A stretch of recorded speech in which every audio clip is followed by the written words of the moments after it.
With a rising number of opioid deaths across the country, a Winnipeg music festival is taking a new approach to drug use, arming first aid crews with kits in case anyone overdoses. Katie Nicholson reports. With its mellow, family-friendly demographic, it's not the most likely venue for hard drug use. But the Winnipeg Folk Festival isn't taking any chances.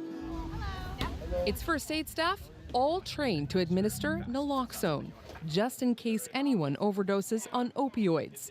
Patrick Boreski didn't need any training. The festival volunteer is also a medical resident. So I've seen firsthand the opioid crisis and fentanyl, which has popped up in the news a lot. And you don't need to be a doctor to use the kits.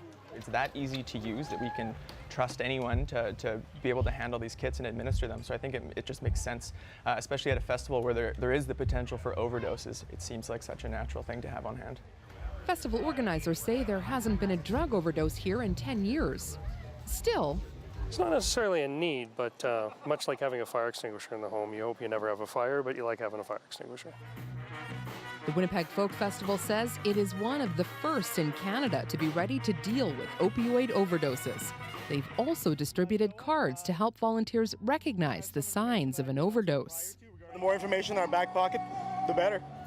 Festival goers say organizers have created a safe environment.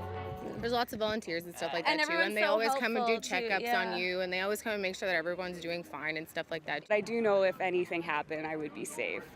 The festival says it hasn't had to use any of the naloxone kits yet. People, it seems, are content just to get their fix of folk. Katie Nicholson, CBC News, Winnipeg.